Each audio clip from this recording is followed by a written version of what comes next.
This conference will now be recorded.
Okay, good morning, everybody. Is my voice audible?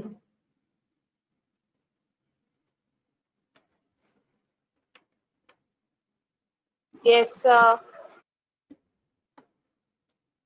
Okay, thank you. So today we will start with toxicology, Caruso poisons. As you have seen that we have learned about general toxicology, and then we have seen about agricultural poisons, and then in line we have this Caruso poisons. So briefly we will look at into this about the classification, what is the nature, and then what will happen if a person consumes a corrosive poison, say for example hydrochloric acid or sulfuric acid or nitric acid. So today we will see only sulfuric acid. We may not have time for the other two. So as far as possible, we'll cover it.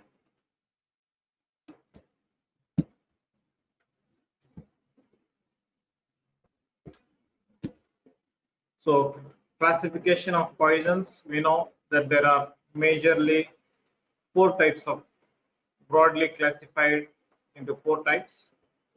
One is corrosive poisons, number 2 irritants, Number 3, systemic poisons. And then number 4, miscellaneous poisons. So today we'll see about corrosive poisons. Corrosive poisons are classified into strong acids, and then the strong acids are again classified into two types: inorganic and organic. Inorganic examples are sulfuric acid, hydrochloric acid, and then nitric acid. Organic acids examples are carbolic acid, oxalic acid, acetic acid, and salicylic acid. And then we have strong alkalis. Examples are sodium hydroxide, potassium hydroxide, and ammonium hydroxide. And then we have salts, metallic salts like bichromates, chromates, copper sulfate, ferric chloride, potassium cyanide, silver nitrate, and zinc chloride. So corrosives, they're classified into three broad types: strong acids, strong alkalis, and metallic salts. Strong acids are again divided into organic and inorganic. Inorganic acids, we have sulfuric acid and then hydrochloric acid. Organic acid, we have carbolic, oxalic, acetic, and salicylic. Strong alkalis, we have sodium, potassium, and ammonium hydroxides. And then metallic salts, we have chromates, chlorides, and then nitrates.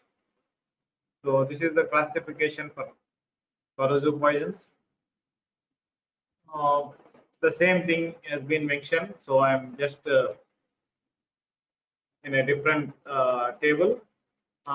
In organic acids, we have few more acids like formic acid, we have citric acid, apart from carbolic, oxalic, and acetic acid. So corrosives, other name for corrosives are also called caustics. And what are the uses of these corrosives in our general routine work? So hydrochloric acid is used as a metal or toilet bowl cleaner.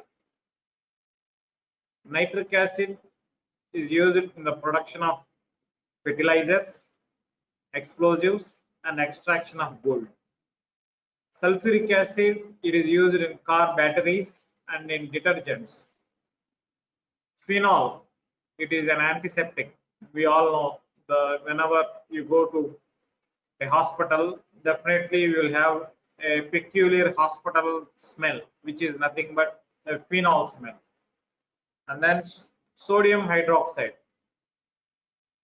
which is used in the manufacture of soaps, paint remover, and then drain cleaner.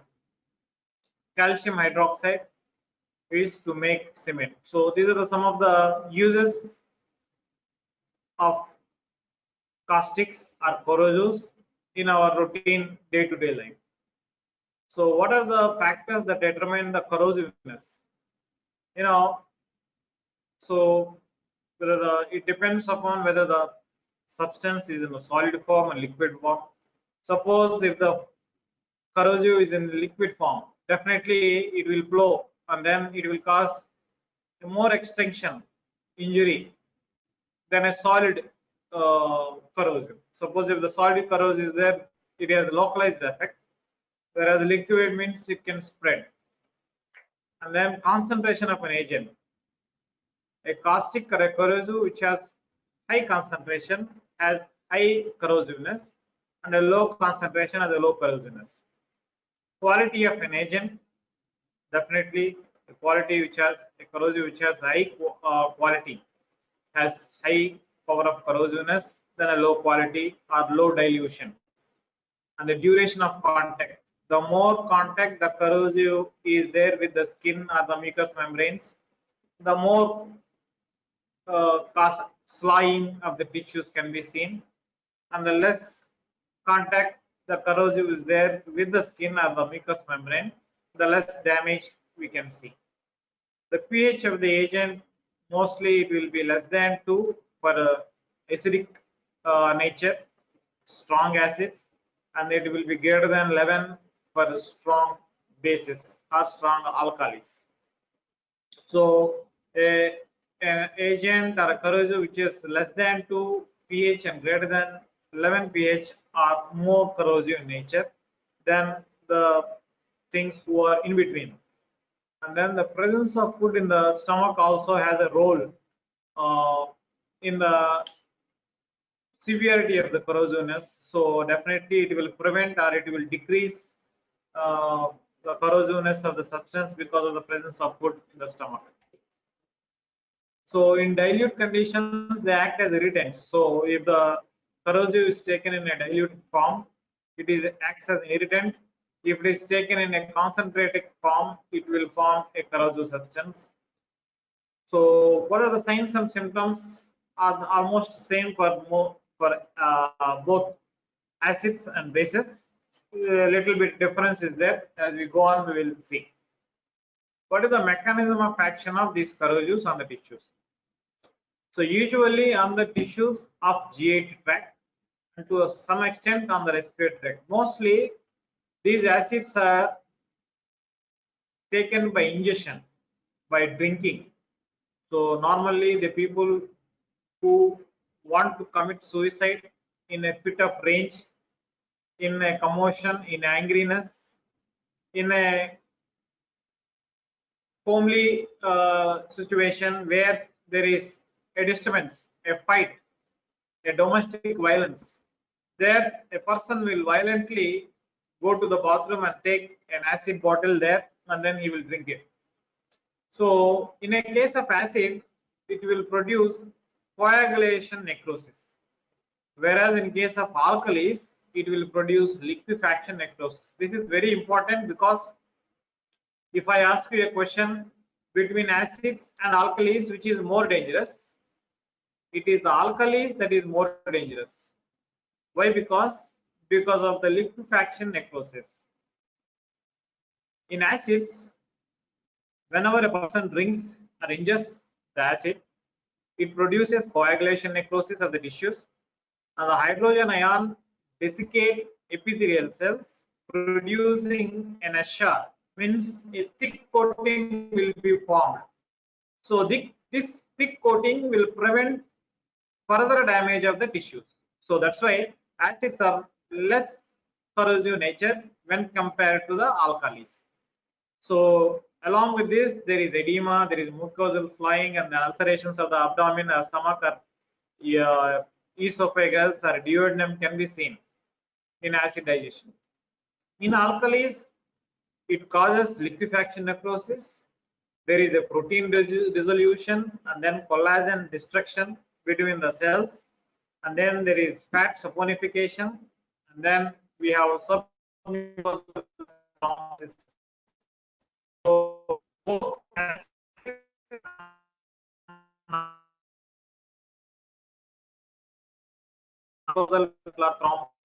acids, alkalis causes fibrosis and stricture formation in the GAT. So it dissolves the proteins. So it will going on dissolving the protein. It will going on dissolving the protein, and then it will causes further damage of the proteins and further damage of proteins, leading to perforations. So perforations, once they heal, they will form a stricture formation. So perforations can be seen both in acid ingestion and alkali ingestion. And the main point you have to remember is acid produces coagulation type of necrosis. Alkalis produces liquefaction type of necrosis. You can remember it by, you can see in alkalis we have L, and then you have liquefaction necrosis, L for L. So remember in that way, it will be easy. So what are the signs and symptoms? In the GAT symptoms, we have burning sensation in the mouth. Whenever a person takes either acid or alkali, there is burning sensation in the throat, in the esophagus, and in the abdomen. There is intense thirst. Intense thirst will be there, difficulty in swallowing, continuous retching. Continuous retching will be there, vomiting or shedding of the blood-stained material can be there. So vomiting of the blood-stained material, there is retching, there is difficulty in swallowing, intense thirst will be there, and then there will be burning sensation in the whole tract of mouth, throat, and esophagus and abdomen. The vomitus can be of acidic nature or alkaline nature depending upon the substance that is ingested. And then the signs of corrosions present at mouth and lips and tongue, we can see swelling of the tongue, and then the surrounding mouth, lips, and the throat, and the spillage of the acid or alkalis can be there on the neck and then abdomen and the upper chest, and it will also cause some amount of corrosiousness on the skin. So in acids there is constipation and the scanty urine will be there, and then in alkalis tenesmus will be there. Tenesmus, where it is a sensation of feeling defecation, painful defecation, and then frequent stools with the blood and mucus can be there in case of alkali ingestion.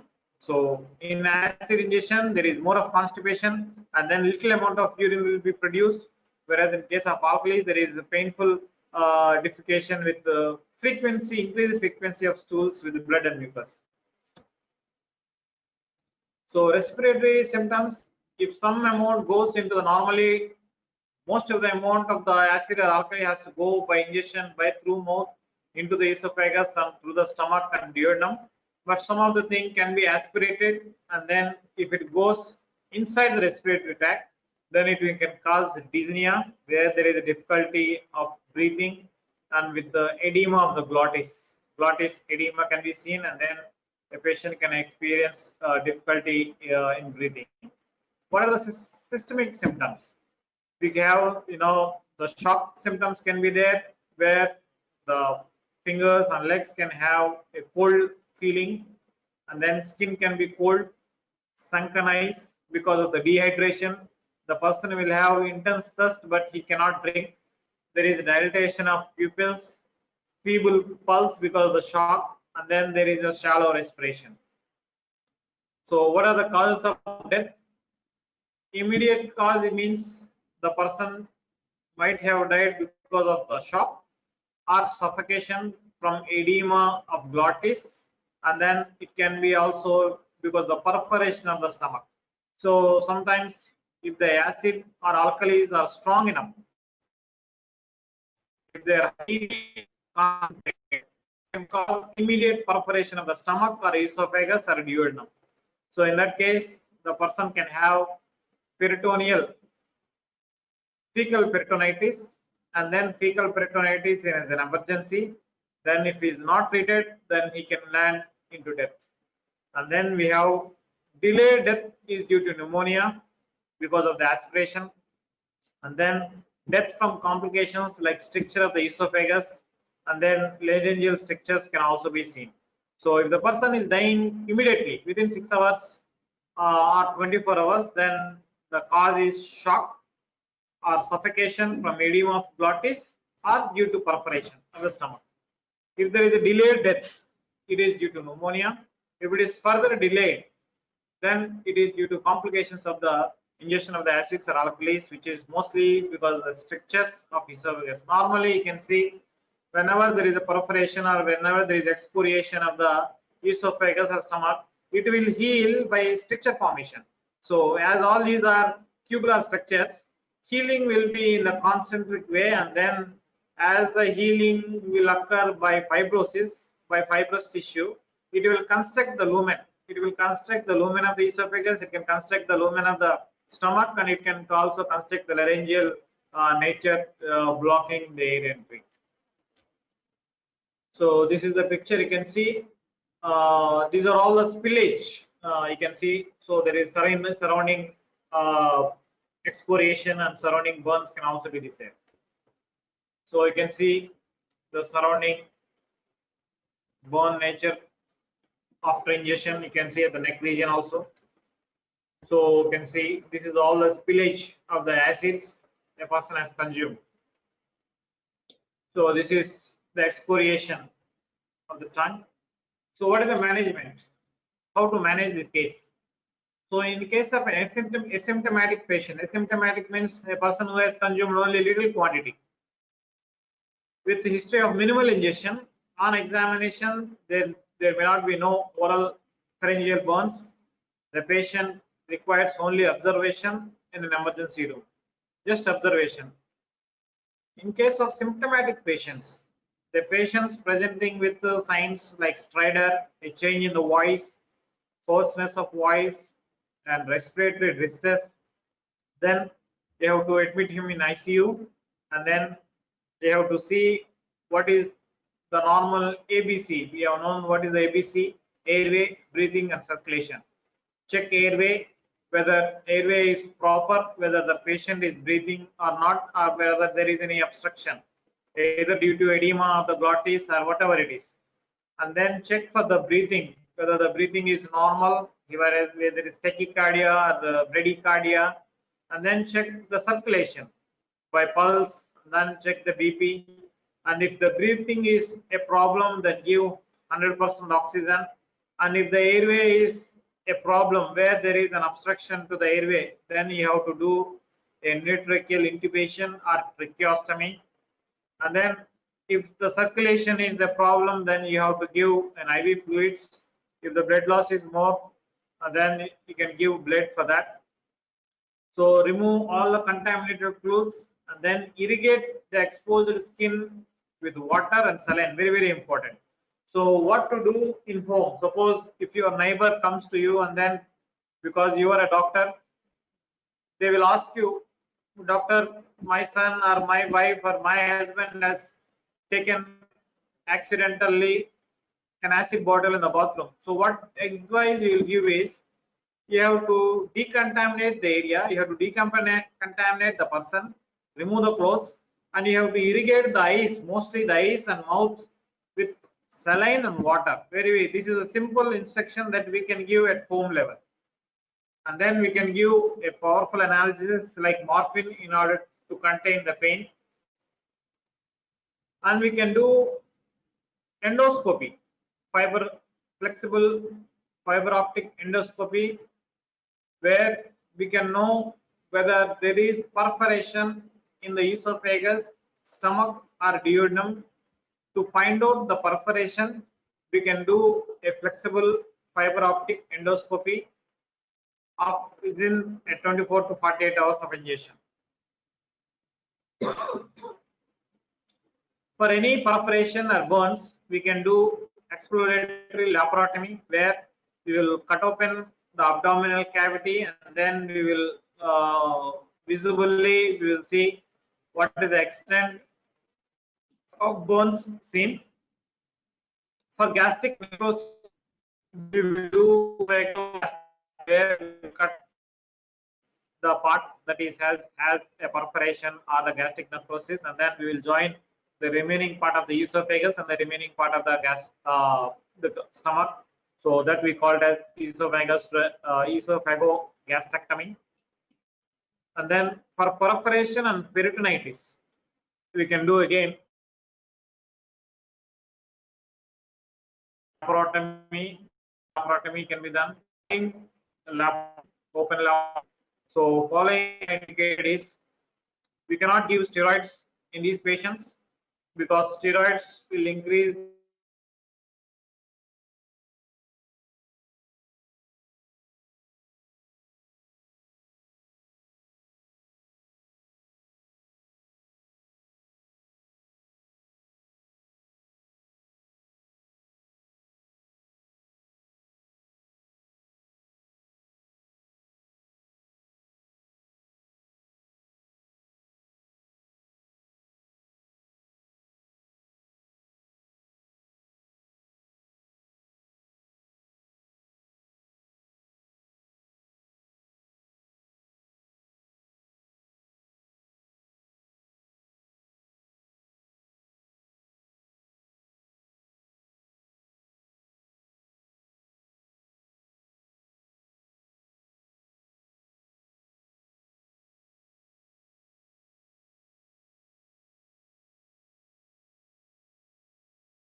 is where you will give a tube inside the mouth, into the esophagus, into the stomach, and then we will irrigate the tissue, and then we will remove the contents of the abdomen. But here we cannot do it, because it will cause more damage. As we are ruminating, as we are suctioning the contents of the stomach, it will reflect and it can cause damage to the esophagus, mouth, and anywhere. So it is double damage. So that's why gastric lavage is contraindicated. Emesis, we cannot induce the patient for emesis, and use of activated charcoal is not. So all these three things are contraindicated in case of acid or alkali poisoning. What is the follow-up management? Management of stricture formation. Dilatation therapy can be there for 3 to 6 weeks after the stricture formation, but risk of perforation and dysphagia is very high in this case. And then another treatment is surgery. We will resect the stricture and the esophagus, and then we will bypass the area, and then we will resuture the remaining part of the esophagus and the stomach. So two management methods of stricture formation is dilatation therapy and then surgery. What are the PM findings in case of acid or alkali poisoning? So externally, there can be signs of corrosion. There can be tissue destruction at the site of contact and around the mouth, around the nose, and then you can see on the beard, on the neck, and then upper part of the chest and abdomen can be seen on the front. And you can see lips may be burnt. The trickle marks may be found running from the angle of the mouth to chin, neck, and chest. And then if you open the body internally, you can see the perforations of the stomach in case of sulfuric acid poisoning. And you can see mucosal inflammations of the GI tract and respiratory tract. We can have also localized extensive areas, and corrosions can be seen, especially in the stomach, because it is the storehouse. It will store the food. So most of the amount of acid can be stored in the stomach, and though as it's stored, it will act on the wall of the stomach, and then it will cause more extensive necrosis of the stomach. So what is the medical importance? Mostly it is suicidal. So people who consume acids or alkalis, bathroom acids, are suicidal in nature. Homicidal incidents are very very rare. We cannot, only few are there where a person, because of jealousy, he can throw the acid on the face of the other person. We can know this is the term which we call this is as a vitriolage. Vitriolage is a term used where if a person throws acid on the face of the other person for jealousy. So mostly it is seen in lovers, where a person, if the girl is not accepting the love proposal from the boy out of jealousy, he can throw the acid on the face of the girl. There are many incidents in India. And then even recently we have even a doctor where a patient, a relative has thrown acid on the face of a doctor. So any jealousy, any kind of jealousy is there. So this terminology is known as vitriolage. Vitriolage is acids usually are thrown on the other person's face for taking the revenge. So what is vitriolage? Vitriolage is a short notes for you. So throwing of corrosives on some other individual, either on the face or body, in order to disfigure him or her, or to blind him or her, is known as a vitriolage. Throwing of corrosives on some other individual, either on the face or body, in order to disfigure him or her, or blind him or her, is known as vitriolage. The motive is usually jealousy, a jilted or frustrated lover, or for taking revenge. Sulfuric acid, it is otherwise known as oil of vitriol. So because most of the vitriolage cases, they use sulfuric acid. Is commonly used. So other acids and strong alkalis are also employed, but most commonly the sulfuric acid is used for throwing in case of vitriolage. And in India, it is a serious crime in India, and it is regarded with a very grievous injury, and then carries a very strong punishment. What are the features of this vitriolage? There is penetrating burn injuries characterized by discoloration and staining of skin and clothing, which are susceptible to infections. So repair is slow with scar and contracture formation. You can see, you can have a brown color staining of the skin can be seen if hydro H2SO4 sulfuric acid is used, and we can see a yellow color discoloration around the mouth, nose, neck, chest and abdomen can be seen if nitric acid is used. So it is brown or blackish color if sulfuric acid is used. It is yellow color if nitric acid is used. Blindness may occur if the eyes are involved. Suppose if the throwing involves eye area, then the person can go blind. And death may occur from shock or toxemia because of the infection after the injuries or after the burn injuries. So this is a case of vitriolage. A woman thrown on the left side, the left side of the face. So the person may be a right-handed person. So he thrown on the left side, and then you can see the extensive burns. This is particularly even after treating. So what is the treatment for this is vitriolage means immediate washing with plenty of water and soap or a dilute solution of sodium or potassium bicarbonate.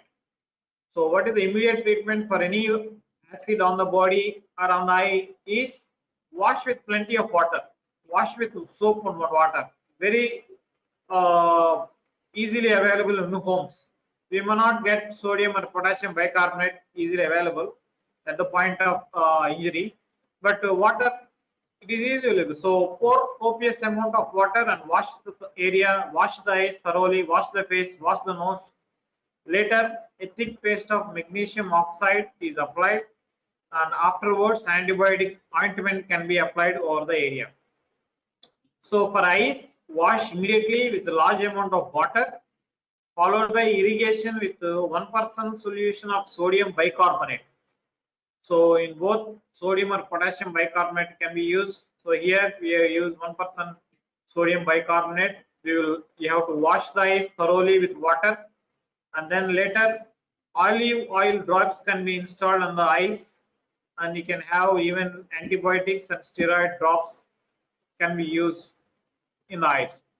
And what is the punishment for this vitriolage means?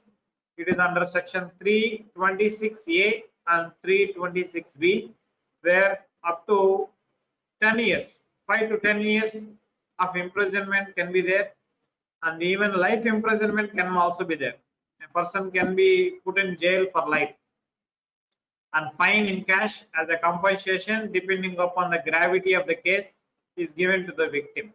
So it is a very serious crime, 5 to 10 years of imprisonment, and it can go to the lifetime based on the gravity of the crime. It is under section 326A and 326B. So carbolic acid we will see in the next class. So as this is the first class as a Parajuice, we'll stop here, and then we will continue in the next class with the carbolic acid and the nitric acid. So thank you for everyone for joining. Hope you are doing fine. Hope you are studying. So please utilize this valuable time in gaining knowledge, in improving your skills, in improving your knowledge. So try to use this time in a valuable way, and keep yourself safe, keep your family safe, and use every precautionary measure you are doing it. So thank you for joining. You may leave now. Thank you very much.